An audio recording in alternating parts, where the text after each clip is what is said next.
बहुत बढ़िया। द्रव्य संग्रह जी ग्रंथ शुरू करेंगे आगे की चर्चा। कल अपनी चर्चा धर्म द्रव्य और अधर्म द्रव्य यहाँ तक अपनी चर्चा हो गई थी। अच्छा, नीचे जो तात्पर्य है ना उसमें एक ही बात लिखी है कि जैसा 17 नंबर की गाथा में चर्चा आई वैसा ही अधर्म द्रव्य के बारे में भी समझना चाहिए। एक बार तात्पर्य पढ़ लेते हैं। यहाँ आशय यह है कि जो द्रव्य गमन का निमित्त है, जो द्रव्य स्थिति का कारण है और फिर जो द्रव्य सबको स्थान देने में प्रवीण है, उन सब को सम्यक द्रव्य रूप से अवलोकित करके यथार्थतया स्वतंत्र द्रव्य के रूप में समझकर भव्य समूह सर्वदा निज तत्व में प्रवेश करो। क्या बोल रहे हैं कि ये अन्य अन्य और भी द्रव्य हैं विश्व में, धर्म अधर्म आकाश काल, तो इनके स्वरूप को जानकर ये स्वतंत्र द्रव्य हैं। मैं भी एक स्वतंत्र द्रव्य हूँ। तो क्या बोल रहे हैं कि ऐसा स्वरूप जानकर जो भव्य समूह है, भव्य जीव जो हैं, वे सर्वदा निज तत्व में प्रवेश करो, अर्थात अपने को मैं निज तत्व भगवान आत्मा हूँ ऐसा जानो। ये बात चल रही है।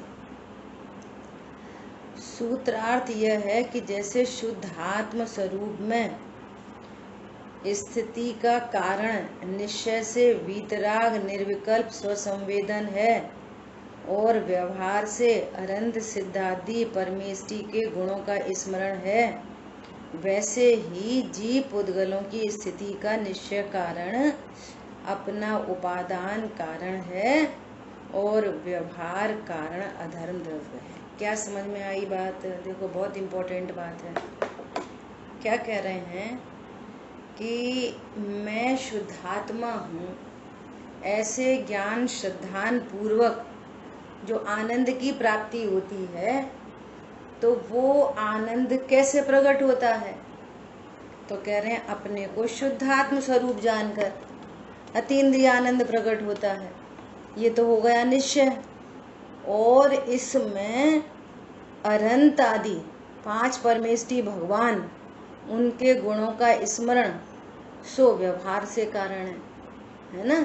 तो क्या अर्थ हुआ कि जैसे हम सिर्फ देव शाह गुरु का श्रद्धान करें और आत्मा का श्रद्धान नहीं करें, है ना, तो हमारे को देव शाह गुरु निमित्त बनेंगे कि नहीं बनेंगे? बोलो। हमें देव शाह गुरु का तो श्रद्धान हो जाए लेकिन आत्म श्रद्धान नहीं हो। पॉइंट समझ में आ रहा है? ऐसे बहुत जीव हैं देव शाह गुरु का श्रद्धान तो करते हैं लेकिन आत्म श्रद्धान नहीं होता। तो देव शाह गुरु फिर उसमें निमित्त नहीं, जब तक आपको आत्म श्रद्धान नहीं हुआ। इसी प्रकार यहाँ पर कह रहे हैं कि जीव पुद्गलों में जो स्थिति आदि कारण है, निश्चय से तो अपने ही उपादान कारण है और व्यवहार कारण अधर्म द्रव्य है। पॉइंट समझ में आ गया? अर्थात ये मतलब है कि जब उपादान से कार्य होता है, उपादान में कोई तरह का कार्य उत्पन्न हुआ है, तो पर द्रव्य पर आरोप जाता है। पर द्रव्य कोई कराता नहीं। जैसे देव शाह गुरु आपको सम्यक दर्शन कराते नहीं, लेकिन जब सम्यक दर्शन होगा तो वे देव शाह गुरु ही निमित्त होंगे, वे कराएंगे नहीं। आपके वो उपादान में रत्नत्रय प्रकट होंगे तो फिर देव शाह गुरु के ऊपर उपचार जाएगा। समझ में आ गई बात? बोलिए। मतलब जो कोई भी कार्य होता है वो अपने उपादान योग्यता से होता है, और जब उपादान योग्यता से कार्य होता हो तो पर द्रव्य पर आरोप जाता है। जैसे गमले में एक बीज लगाया और वो बीज फूट गया और उसमें से 2 छोटी छोटी कोपलें आ गई और फिर वो थोड़ा सा बड़ा हुआ, है ना, एक पौधा बन गया, पौधा। तो अपन क्या बोलेंगे कि ये पौधा किस में से निकला? तो उपादान कारण कौन है? कि बीज, बीज से पौधा निकला। तो उसमें निमित्त कौन है? कि मिट्टी, पानी, खाद, उसका केयर टेकर, ये सब निमित्त कहलाएंगे। अब किसी दूसरा बीज भी डाला था, उसमें से पौधा निकला ही नहीं। तो जब पौधा निकला ही नहीं तो मिट्टी, पानी, खाद, हवा सब निमित्त कहलाएंगे कि नहीं कहलाएंगे? कि जब कार्य नहीं हुआ तो निमित्त किस बात का? कार्य होने पर परद्रव्य निमित्त रूप से उपस्थित होता है, उस पर निमित्त का आरोप जाता है। कार्य होने पर, कार्य नहीं हुआ, बच्चा समझो फेल हो गया, पास ही नहीं हुआ, तो फिर कैसे बोलेंगे ये गुरुजी ने पढ़ाया? आ गई बात ख्याल में? ऐसे उपादान और व्यवहार कारण, निश्चय कारण और व्यवहार कारण की यहाँ पर चर्चा की और उसमें उदाहरण बनाया शुद्धात्मा। शुद्धात्मा में स्थिति हुई, शुद्धात्मा का ज्ञान, श्रद्धा और चारित्र, आनंद प्रकट हुआ, है ना, तो बाहर में वीतरागी देवशाह गुरु का स्मरण, उसको व्यवहार से कारण कहा जाता है। ये समझना। देखो अब आकाश द्रव्य का लक्षण। अवगास दाड़ जोगम जीवादीणम वियाड़ आयासम जैनहम लोगागासम अलोगागासमिति दुर्विहम। आकाश वह जीवादि को अवकाश देने योग्य जो, आकाश के 2 भेद हैं जो लोक और अलोक हैं। अन्वयार्थ। जीवादि द्रव्यों को अर्थात सबको, जीव, पुद्गल, धर्म, अधर्म और काल, आकाश तो वो स्वयं ही है, और काल, है ना, इन द्रव्यों को अवकाश दान के योग्य जिनेंद्र भगवान के द्वारा दर्शित, देखो किसने बताया है? जिनेंद्र भगवान की वो वास्ता देते हैं कि ये वाली बात किसने बताई है? कि जिनेंद्र भगवान ने बताई है। जिनेंद्र भगवान के द्वारा दर्शित, उनके द्वारा देखा गया, भगवान ने देखा है अपने ज्ञान से कि यहाँ पर आकाश द्रव्य है, और इस आकाश द्रव्य में सारे अन्य द्रव्य, जीव, पुद्गल, धर्म, अधर्म और काल, कालणु, वे सब इस आकाश द्रव्य में रहते हैं, है ना। आकाश द्रव्य जानना चाहिए। यह आकाश द्रव्य लोकाकाश और अलोकाकाश ऐसे 2 प्रकार का है। देखो सीधे सीधे क्या बोल रहे हैं? 2 प्रकार का है ना। आकाश द्रव्य 2 प्रकार का नहीं है। आकाश द्रव्य की संख्या कितनी है? 1। धर्म द्रव्य की संख्या 1, अधर्म द्रव्य की संख्या 1, आकाश द्रव्य की संख्या 1। ये तीनों द्रव्य 1-1 हैं संख्या में, है ना। अब जो लोक है, 3 लोक, असंख्यात प्रदेशी 3 लोक, है ना। तो ये असंख्यात प्रदेशी जो 3 लोक की रचना है, ऐसे यहाँ पर जो आकाश द्रव्य है उसको लोकाकाश कहते हैं, और इससे बाहर अनंत, एंडलेस, अनंत आकाश द्रव्य है, उसको कहते हैं अलोकाकाश। लेकिन आकाश द्रव्य कितने हैं? 1 ही। जो आकाश द्रव्य लोक के अंदर है उसको लोकाकाश कहते हैं, और जो लोक के बाहर है उसको अलोकाकाश कहते हैं। द्रव्य 1 ही है। समझ में आ गई बात? आकाश द्रव्य कितने हैं? 1। जो लोक के अंदर है वो लोकाकाश, और जो लोक के बाहर है वो अलोकाकाश, है ना। और सीधे ऐसा बोल दिया जाता है 2 प्रकार का है, मतलब 2 नहीं है, एक ही है, ठीक है। षट भावार्थ, षट द्रव्यात्मक लोक में सभी द्रव्यों को संपूर्णतया अवकाश का निमित्त है। वह आकाश है जो कि विशुद्ध क्षेत्र रूप है। आकाश द्रव्य कैसा है? क्षेत्र रूप। जैसे यहाँ पर है, ये समझो एक कमरा है, तो कमरे में हर स्थान पर क्या चीज है?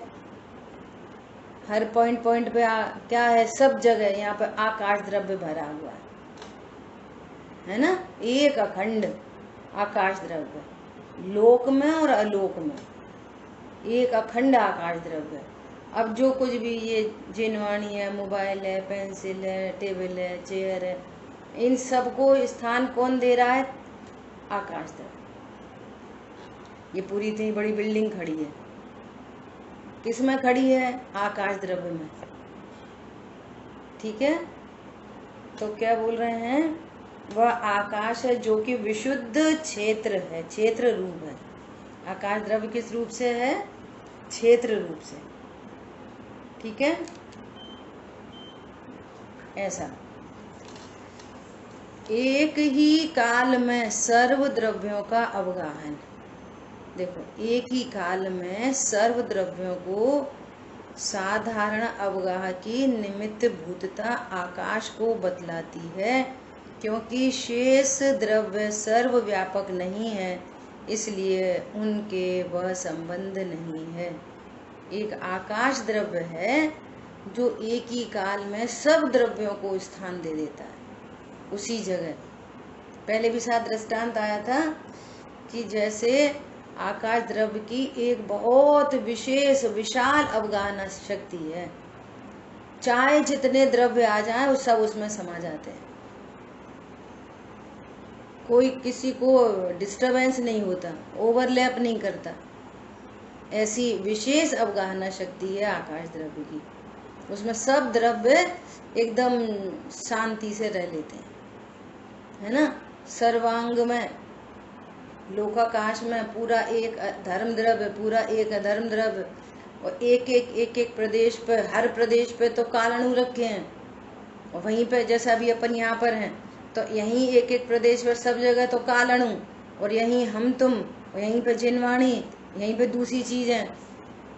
इतनी गजब की अवगाहना शक्ति है। जैसे एक कमरे में एक लाइट ऑन करो तो वो वहीं रह लेती है, दूसरी लाइट ऑन करो तो उसका प्रकाश, फिर तीसरी लाइट ऑन करो उसका प्रकाश, ऐसे 20 लाइट ऑन कर दी, सबका प्रकाश एक ही जगह में, और कोई किसी से भिड़ता नहीं है। जैसे एक लाइट ऑफ करी तो ऐसा नहीं कि एक प्रकाश दूसरे से टकरा गया तो कोई तकलीफ हो गई, स्विच ऑफ करने में लाइट ऑफ नहीं हो रही। दृष्टांत है समझने के लिए, है ना। सर्वव्यापी है। देखो थर्ड पॉइंट क्या कह रहे हैं?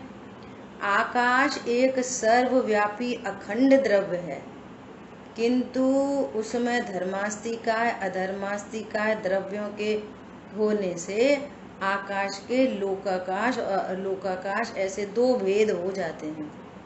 आकाश द्रव्य कैसा है? लोक के बाहर अनंत प्रदेशी। आकाश जैसे धर्म द्रव्य असंख्यात प्रदेशी, अधर्म द्रव्य असंख्यात प्रदेशी, और एक प्रदेश पे एक काल अणु है, तो वे काल अणु एक प्रदेशी, है ना। जीव है, जीव असंख्यात प्रदेशी होता है, और शुद्ध पुद्गल परमाणु वो भी एक प्रदेशी होता है, और फिर वो स्कंद बनाते हैं संख्यात असंख्यात और अनंत प्रदेशी, है ना। वो स्कंद बनाते हैं, वो उसकी पर्याय है, चर्चा हो गई। लेकिन एक अकेला आकाश द्रव्य ऐसा है जो अनंत प्रदेशी है, लोकाकाश के बाहर अनंत अनंत अनंत अनंत, जिस दिशा में चले जाओ, जिस डायरेक्शन में देखो, आकाश द्रव्य का एंड नहीं है। सर्वज्ञ भगवान ने आकाश द्रव्य का एंड नहीं देखा, भी देख नहीं सक रहे थे, देख नहीं पा रहे थे, ऐसा नहीं। पॉइंट समझ में आ रहा है? अब उनका ज्ञान इतना अनंत को देख नहीं पा रहा होगा इसलिए नहीं, नहीं, उन्होंने अनंत ही देखा है, एंडलेस देखा है। किसको? किसकी चर्चा चल रही है? एंडलेस किसको देखा है? बोलो। आकाश द्रव्य को। आकाश द्रव्य है ना, आकाश द्रव्य अनंत प्रदेशी है। जो उसका विभाग बनता है लोकाकाश अलोकाकाश का, तो वो धर्मास्थी का अधर्मास्थी का लोक के अंदर है, तो उनके एंगल से उसका भेद बन जाता है लोकाकाश और अलोकाकाश का। ठीक है? यदि लोक में धर्म अधर्म द्रव्य नहीं होते तो लोक अलोक ऐसे दो भेद नहीं पड़ते, है ना। आगे गाथा आ रही है। इस आकाश के बीचों बीच लोकाकाश है जिसमें जीव आदि पदार्थ रहते हैं। सोचो, बाहर में पूरे में आकाश, आकाश अनंत आकाश द्रव्य, और उसके बीचों बीच सेंटर में, जैसे इस कमरे में ये पंखा लटक रहा है ना, ऐसे इसके बीचों बीच में ये तीन लोक की रचना है। आकाश द्रव्य के, अनंत आकाश द्रव्य के एकदम सेंटर में, बीचों बीच में ये तीन लोक, ऐसी एक रचना है। हाँ, है ना। और ये जो पंखा है वो तो हुक से टंगा है ना। लेकिन यहाँ पे लोकाकाश जो इतनी बड़ी रचना है, ये न तो ऊपर से किसी हुक से टंगी है और न नीचे किसी आधार से है। इतनी ह्यूज रचना अनंत आकाश द्रव्य के एकदम सेंटर में ये तीन लोक की रचना है। बोलो क्या प्रश्न है? ये अलोकाकाश में धर्म द्रव्य अधर्म द्रव्य नहीं होंगे? हाँ, नहीं होंगे। लोक के अंदर अंदर 6 द्रव्य हैं, लोक के बाहर तो अकेला आकाश द्रव्य है। 6 द्रव्यों के समूह को विश्व कहते हैं। तो 6 द्रव्यों का समूह कहाँ पर है? 3 लोक में। और 3 लोक में जो आकाश द्रव्य है उसका नाम है लोकाकाश, और उसके बाहर में अनंत अलोकाकाश। तो वहां पर अकेला ही बस आकाश द्रव्य है लोक के बाहर। बाकी वहां पर न जीव है, न पुद्गल है, न धर्म है, न अधर्म है, न काल द्रव्य है, कोई नहीं है वहां पर, अकेला अनंत आकाश द्रव्य। ठीक है? देखो, अन्यमति ऐसा कहते हैं। क्या बोलते हैं अन्यमति? कि इतनी बड़ी रचना किसके आधार से है? तो कहेंगे शेषनाग के आधार से। तो फिर काउंटर क्वेश्चन किया जाता है कि वो शेषनाग किसके आधार से है? तो कहेंगे वो तो निराधार है। बोलो, शेषनाग तो निराधार है और 3 लोक की रचना शेषनाग के आधार से है, तो उनकी वो युक्ति खंडित हो जाती है। कोई नीचे, लोक के नीचे कोई शेषनाग वेशनाग नहीं होता। समझ में आ रही है? और न ऊपर से उसको हुक से ऐसे कंट्रोल करने वाला कोई है। ऐसी अकृत्रिम विश्व की रचना है, अकृत्रिम। न किसी ने बनाई है, न उसका कोई नाश कर सकता है ना, और न कोई उसको कंट्रोल करे हुए है। सो न कोई ब्रह्मा है, न विष्णु है, न कोई महेश है। ये सिर्फ कल्पनाएं हैं। ब्रह्मा विष्णु महेश नाम के कोई जीव हों तो भले हों, पर वो ऐसा कार्य करते हैं ऐसा तो कोई स्वरूप नहीं है ना। युक्ति न्याय से हर बात उनकी खंडित हो जाती है कि उनने, भगवान ने 3 लोक बनाया। तो भैया भगवान ने जब कोई रचना कर रहे हैं, 3 लोक बनाया, तो फिर अच्छी अच्छी चीजें बनानी चाहिए थी। फालतू फालतू क्यों बनाई? खराब खराब चीजें क्यों बनाई? अच्छा, अब तुमने जब बनाई दी, है ना, कोई चीज बनाई दी, तो फिर उसका दंड किसी और को क्यों? ऐसे अनेक प्रश्नों से वो सारी ब्रह्मा विष्णु महेश की जो थ्योरी है ना, वो खंडित हो जाती है ना। और सर्वज्ञ देव ने भी इस तीन लोक और अनंत आकाश लोक का स्वरूप बताया है। मतलब सहज ही दिव्य ध्वनि में ये सारी बात आई है। दिव्य ध्वनि में भगवान तो ज्ञाता दृष्टा है। भगवान जो होते हैं वे ज्ञाता ही दृष्टा होते हैं। कर्ता नाम की तो वस्तु ही नहीं है ऐसा। ठीक है। अब देखो यहाँ से भी पता चलती है कि उसी प्रदेश में धर्म द्रव्य और उसी प्रदेश में अधर्म द्रव्य, तो अब कोई प्रॉब्लम नहीं, सब एक दूसरे से निरपेक्ष रह रहे हैं। वहीं पर आकाश द्रव्य, वहीं पर अनंत जीव द्रव्य, वहीं पर अनंत पुद्गल द्रव्य, तो कौन किसी को डिस्टर्ब करता है? कोई को, सब अपने अपने रूप से परिणमन कर रहे हैं। एक गिलास में शिकंजी में नमक है, नींबू है, पानी है, शक्कर है, सब है, सब अपने अपने रूप से रह रहे हैं। कोई किसी को कोई प्रॉब्लम नहीं। ऐसा गलती अकेले जीव से होती है। क्या? कि वो होते हुए विश्व के परिणमन में मैं करता हूँ ऐसी विपरीत मान्यता करता है। ऐसा मैं करता हूँ, ये पर द्रव्य अच्छा, ये पर द्रव्य बुरा है, तो अनंत पर पदार्थों से इष्ट अनिष्ट की कल्पना रहती है। बस ये अज्ञानता का महापाप चलता रहता है। और जब हम तीन लोक के स्वरूप को जानते हैं, विश्व, तीन चीजें हैं, विश्व, संसार और मैं, तीन चीजें, विश्व, संसार और मैं।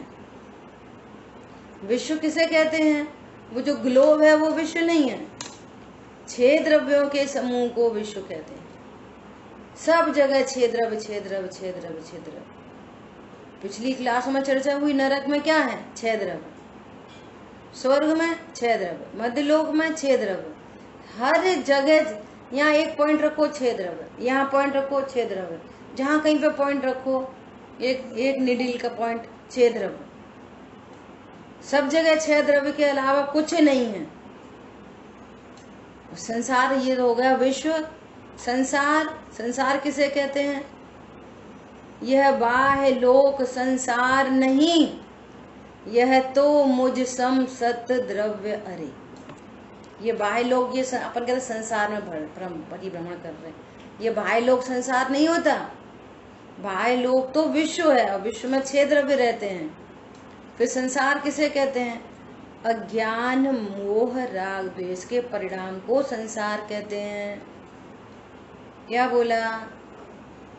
जो विश्व के स्वरूप को नहीं जानता, विश्व के स्वरूप को नहीं जानता, तो उसकी परिणति में संसार प्रकट होता है।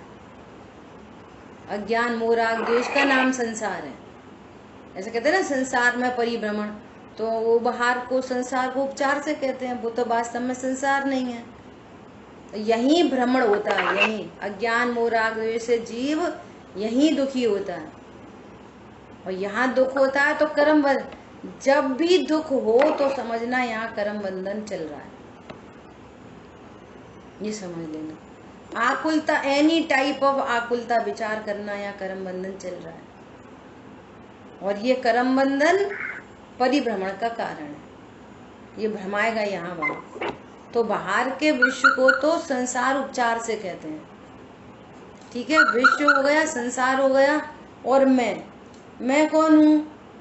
देखो, विश्व अनादि अनंत है ना, तो विश्व में रहने वाले द्रव्य भी अनादि अनंत है। विश्व अनादि अनंत है तो विश्व में रहने वाले द्रव्य भी अनादि अनंत है। क्यों? अगर एक द्रव्य का भी नाश हो जाए तो फिर दो का भी हो सकता है, 3 का भी हो सकता है, 1000 का भी हो सकता है, फिर अनंत का भी हो सकता है।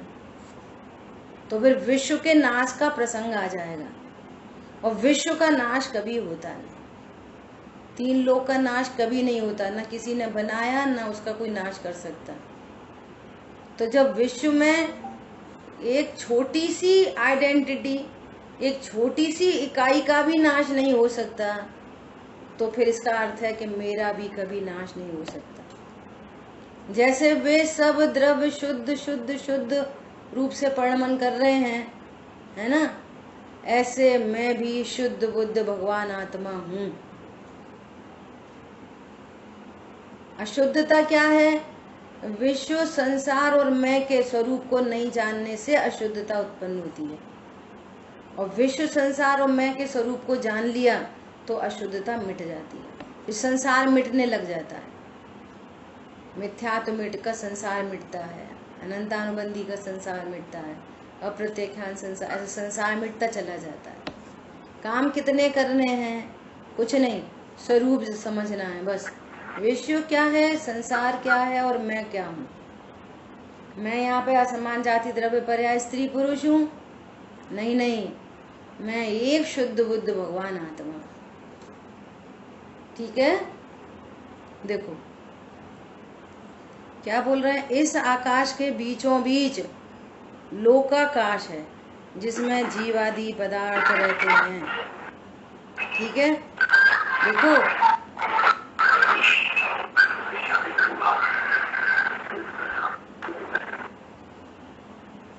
देखो कभी भी ऐसे विकल्प आते हैं ना, क्या विकल्प आते हैं? अरे हमने उनको रहने के लिए स्थान दिया, तुरंत विचार करना, अरे मैं तो शुद्ध बुद्ध भगवान आत्मा हूँ, इन सब का तो मुझे ज्ञान हो रहा है। कोई आया, वो यहाँ ठहरा, रुका, मुझे ज्ञान हुआ, और ज्ञान होने से मेरे में क्या होता है कि कुछ नहीं, मैं कोई आकाश द्रव्य हूँ। तो ऐसा विचार करके राइट नॉलेज से कर्मों की निर्जरा होती है, आकुलता नहीं होती, दुख नहीं होता। यह है आर्ट ऑफ लिविंग। और नहीं तो मैं इसका करता, वो मेरा करता, मैंने ऐसा किया, मैंने वैसे किया, तो बस आकुलता आकुलता टेंशन उत्पन्न होती रहती है, दुखी बने रहते हैं, कर्म बंधन होता रहता है, संसार परिभ्रमण चलता रहता है। समझ आ गई बात? सिद्ध भगवान या किसी द्रव्य में ऐसी शक्ति नहीं कि जो लोकाकाश के विस्तार को बढ़ा सके। क्या बोल रहे हैं? ऐसी किसी में शक्ति नहीं कि वो लोकाकाश के विस्तार को बढ़ा दे। बढ़ा तो तब दे कि जो धर्म द्रव्य के असंख्यात प्रदेश में कोई बढ़ोतरी कर दे, अधर्म द्रव्य के प्रदेश बढ़ जाए तो फिर उसकी सीमा बढ़ जाए, है ना। सो तो कोई ऐसा कर सकता नहीं, सिद्ध भगवान भी नहीं कर सकते, अन्य कोई भी नहीं कर सकता। समझ में आ रही है? तो क्या कह रहे हैं? लोकाकाश के विस्तार को बढ़ा सके और अलोकाकाश को कम कर सके, ऐसा कोई नहीं है विश्व में। इसका अर्थ क्या है? प्रत्येक द्रव्य में अकर्तृत्व गुण होने से पर का कुछ नहीं कर सकता। पिछली गाथाओं में चर्चा आई थी ना, अकर्ता गुण और सब द्रव्यों में सामान्य गुण है। कौन सा? अकर्तृत्व और कर्तृत्व। तो अकर्तृत्व गुण के कारण कोई भी द्रव्य पर द्रव्य में कुछ नहीं कर सकता, क्योंकि मेरे में अकर्तृत्व नाम की शक्ति है, अकर्तृत्व नाम का सामान्य गुण है ना। पर द्रव्य में कुछ नहीं कर सकता। और अनादि की अज्ञानता से विकल्प आए, हमने उनके लिए ऐसा करा। तुरंत delete, cross, update your knowledge, delete your previous knowledge. पहली नॉलेज को डिलीट करो, अनादि की अज्ञानता वाली। हमने इनके लिए ये करा, हमने उनके लिए ये करा, एकदम झूठी बात है। किया तो फिर से करके बताओ, अब हमारे भाव नहीं होते, तो यही तो कह रहे। समझ में आ रही है? अब नई नॉलेज से बोलो, स्वाध्याय कर रहे हैं तो नई नॉलेज हो रही है। क्या नॉलेज हो रही है? एक द्रव्य दूसरे द्रव्य का कुछ नहीं कर सकता। क्यों नहीं कर सकता? बोलो, एक द्रव्य दूसरे द्रव्य का क्यों नहीं कर सकता? बोलो, यहीं से आंसर देना जहां से चर्चा चल रही है। बोलो, एक द्रव्य दूसरे द्रव्य का कुछ क्यों नहीं कर सकता? बोलो। कर्तृत्व गुण के कारण। हाँ, कर्तृत्व गुण के कारण, क्योंकि एक द्रव्य में दूसरे द्रव्य का कुछ करने के लिए कर्तृत्व गुण चाहिए, वो है ही नहीं, कैसे कर सकेगा? एक बार। और प्रीवियस के अकॉर्डिंगली कि एक द्रव्य और दूसरे द्रव्य के बीच में वज्र की दीवार है, दीवार क्रॉस करके कोई जा ही नहीं सकता। समझ में आ रही है? बोलो, अभी जीव, मैं जीव हूँ, अभी के अभी मैं बोल नहीं सकता। बोल तो रहे, हम नहीं बोल रहे, ये भाषा वर्ण का परिणमन है। तुमने अच्छा बोला, हमने बोला ही नहीं तो अच्छा क्या बोला? अरे आपने तो अच्छा नहीं समझाया, अरे हम बोल ही नहीं सकते तो बुरा क्या समझाया? सब जितने जीव सुन रहे हैं ना, किसी किन्हीं किन्हीं के निमित्त से, योग्यता से अपने आप वो शब्द सेंटेंस फॉर्मेशन चलती रहती है। जीव तो अकर्ता है। समझ में आ रही है बात? अनंत राग द्वेष मिट जाते हैं, घमंड नहीं उत्पन्न होता, मैं कितना अच्छा बोलता हूँ, दीनता नहीं होती, अरे हम बोल नहीं पाए। जो स्वतंत्र द्रव्य के स्वरूप को जानते हैं, भाषा वर्गणा पुद्गल है, पुद्गल द्रव्य का परिणमन जीव करा सकता है? नहीं करा सकता, अद्भुत स्वरूप है। ठीक है, तो कह रहे हैं ऐसा कोई नहीं जो उसका विस्तार कर सके और अलोकाकाश को कम कर सके। क्यों? क्योंकि प्रत्येक द्रव्य में अकर्तृत्व गुण होने से पर का कुछ नहीं कर सकता। यदि करे तो दोनों द्रव्य का नाश हो जाए। बोलो, चीनी खटास का काम करे, है ना, तो फिर नींबू क्या करे? बोलो, नींबू क्या करेगा फिर? तो नींबू का ही नाश हो गया। अच्छा, अब चीनी खटास करने लगी तो फिर मिठास कौन करेगा? तो चीनी का ही नाश हो जाए। पॉइंट समझ में आया? द्रव्य के नाश होने का प्रसंग आ जाएगा। इसलिए कोई द्रव्य किसी अन्य द्रव्य का कुछ करता नहीं, क्योंकि उनमें अकर्तृत्व नाम का गुण है। बोलो, इतना समय बीत गया, अनंत काल से ये शरीर जीव के साथ में है, फिर नया, फिर नया, फिर दूसरा शरीर, फिर दूसरा शरीर, फिर दूसरा शरीर, लेकिन शरीर तो है ही ना साथ में। तो बोलो, आज तक ये शरीर चेतन रूप नहीं हुआ, आज तक आत्मा का एक भी गुण स्पर्श रस गंध वर्ण रूप नहीं हुआ, एक भी प्रदेश अचेतन नहीं हुआ। बोलो, इससे पता चलता है कि प्रत्येक द्रव्य अपने में एकदम शुद्ध सुरक्षित रहता है। अब गड़बड़ कहाँ से चल रही है? गड़बड़ी इस स्वरूप को नहीं जानना, बस ये गड़बड़ी है। सो अज्ञान मोह राग द्वेष उत्पन्न होते हैं, फिर अनेक निमित्त नैमित्तिक संबंध बनते हैं। अज्ञान मोह राग द्वेष उत्पन्न होते हैं तो फिर कर्म का संचय होता है। एकदम नेचुरल प्राकृतिक व्यवस्था है ये, है ना। जैसे कर्म का संचय होता है, पाप रूप पुण्य रूप, फिर वैसे उनके फल में वैसे संयोग शरीर प्राप्त होते हैं। बस एक ये नेचुरल पूरी प्रोसेस बनी हुई है, ऑटोमेटिक स्व संचालित व्यवस्था है। इसको कोई नहीं कर रहा, कोई नहीं रख रहा, कोई नहीं हटा रहा, कोई नहीं मिला रहा। ठीक है। तात्पर्य, जो गाथा 17-18 में कहा वह यहाँ भी लागू होता है। शुद्ध बुद्ध एक स्वभाव। देखो सब में क्या बात चल रही है कि तुमने धर्म द्रव्य का स्वरूप समझा, तो समझना चाहिए कि गति में निमित्त कोई अन्य द्रव्य है। मैं तो शुद्ध बुद्ध भगवान आत्मा हूँ, ये इसका आश्रय करना, ये अपने को जानना चाहिए। अधर्म द्रव्य को जाना, आकाश द्रव्य को जाना, तो क्या जाना कि विश्व में और भी अन्य द्रव्य हैं। पुद्गल द्रव्य की पर्याय समझ में आ गई कि भैया स्पर्श रस गंध वर्ण वाला पुद्गल होता है, इसमें ज्ञान और सुख नहीं होता। ऐसा जाना तो अब फिर से लाभ ये हुआ कि मैं शुद्ध बुद्ध एक स्वभाव शुद्ध जीवास्ति का मोक्ष का कारण है। मोक्ष का कारण मतलब पूर्ण सुख का कारण। अब कोई दुख नहीं होगा कभी भी।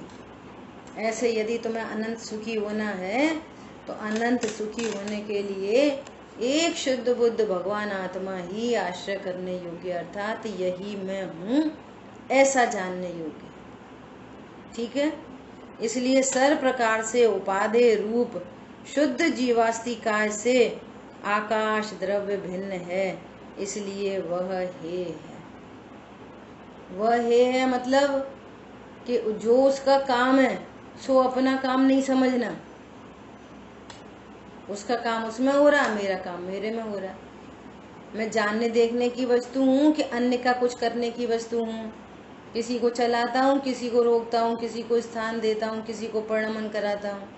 नहीं नहीं, मैं तो मात्र ज्ञाता दृष्टा द्रव्य हूँ।